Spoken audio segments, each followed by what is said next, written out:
बिहार में भादों के पहले भगदड़, बिहार में एनडीए में भगदड़, बिहार से एनडीए सरकार की विदाई तय, बीजेपी फिर से विपक्ष में बैठेगी, एनडीए सरकार का काउंटडाउन शुरू। ऐसे ही सवाल अब बिहार के सियासी गलियारे में ही नहीं, चौक चौराहों से लेकर खेत खलिहानों और गांव गलियों में भी तैरने लगे हैं। जहां तक भादों के पहले भगदड़ की बात है तो आप जानते हैं कि भादो माह को शुभ काम के लिए सही नहीं माना जाता है।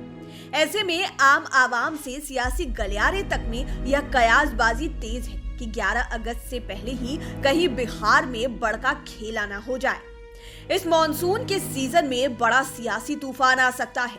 आपको बता दें कि 23 जुलाई को लाइव सिटीज ने अपनी स्पेशल रिपोर्ट में यह उम्मीद जताई थी कि बिहार में अगले एक पखवाड़े में कोई सियासी वज्रपात हो जाए तो कोई आश्चर्य नहीं होगा। दरअसल पिछले 2-3 महीने से जिस तरह बिहार में पॉलिटिकल सिनेरियो बन रहे हैं, इससे कयासबाजी को काफी बल मिल रहा है और अब वह समय आ गया जब यह लगने लगा कि अगला 48 घंटा सियासी दृष्टिकोण से बीजेपी के लिए काफी भारी बीतने वाला है। इसे अब पॉलिटिकल एक्सपर्ट्स भी मानने लगे हैं। बिहार के सियासी गलियारे में एनडीए सरकार की उल्टी गिनती अब शुरू हो गई है। हालांकि इस पर कोई अधिकृत रूप से कुछ नहीं बोल रहा है कि सरकार गिरने का रियल टाइम क्या होगा, लेकिन महसूस तो अब दल करने लगे हैं। बीजेपी भी इससे बरी नहीं है। सियासी हलचल इतनी अधिक तेज हो गई है कि बैठकों का दौर भी शुरू हो गया है। यहाँ तक कि अब कम विधायकों वाले दल भी बैठकें करने लगे हैं और अपनी संभावनाओं को तलाशने लगे हैं। खास बात कि किसी तरह के कंफ्यूजन ना हो, इसलिए आरजेडी ने अपने प्रवक्ताओं के पैनल को रद्द कर दिया है।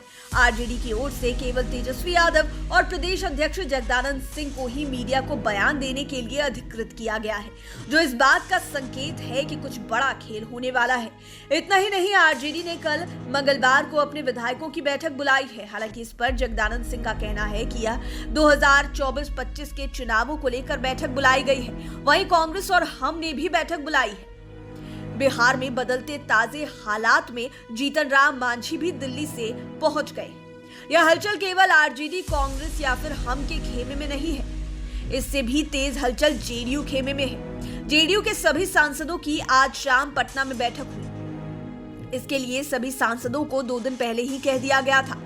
हालांकि बैठक में क्या कुछ हुआ यह तो बाद में पता चलेगा, लेकिन इसके बाद में सिर्फ इतना ही कहा गया कि आरसीपी सिंह मामले को लेकर बैठक बुलाई गई थी।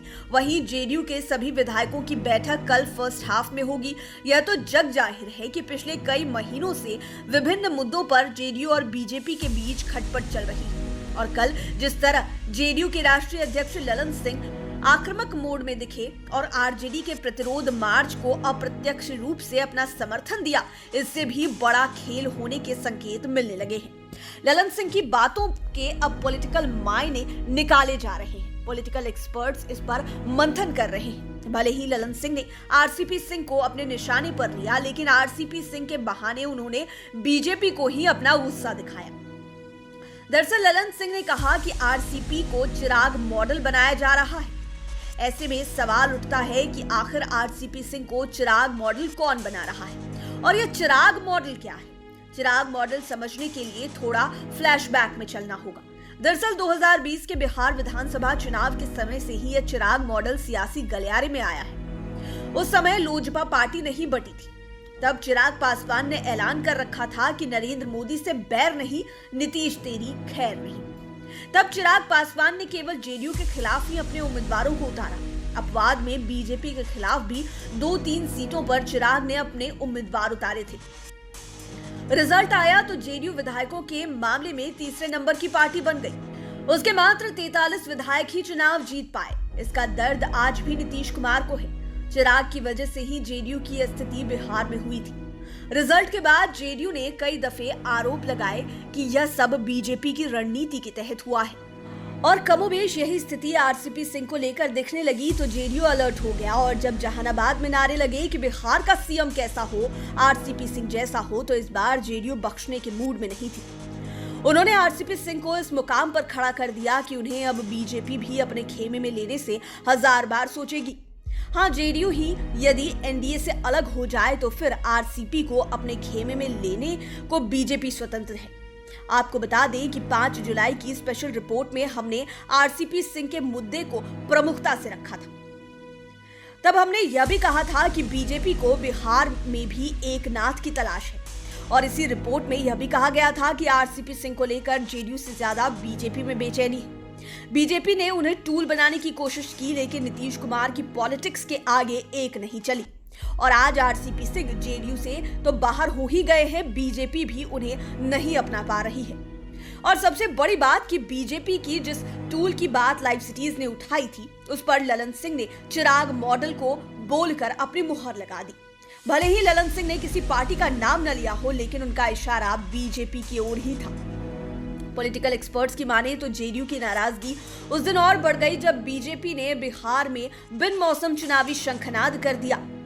इतना ही नहीं, बीजेपी ने पहले नाम दिया 2024 की तैयारी का, लेकिन जमीनी तैयारी 2025 की दिख रही थी। दरअसल बीजेपी ने पूरे तामझाम से न केवल पटना में रोड शो किया, बल्कि 200 विधानसभा में भी अपनी एक्टिविटीज बढ़ा दी।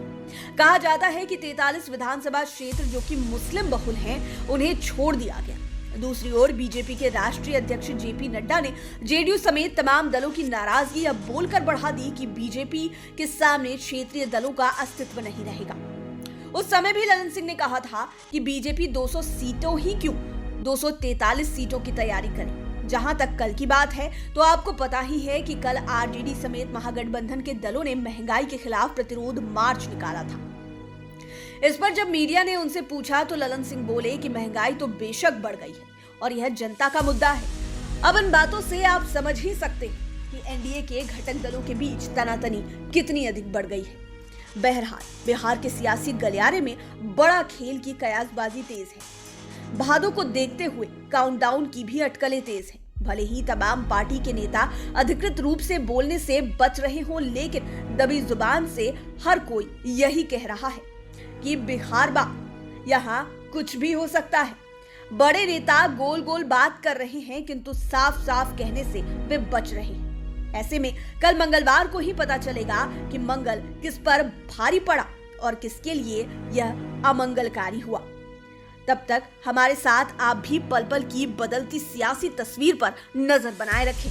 लाइव सिटीज के लिए राजेश ठाकुर की स्पेशल रिपोर्ट। अगर अभी तक आपने हमारे चैनल को सब्सक्राइब नहीं किया है तो जरूर कर लें। ये वीडियो फेसबुक पर देख रहे हैं तो पेज को लाइक करें, साथ ही साथ हमें ट्विटर पर जरूर फॉलो करें। धन्यवाद।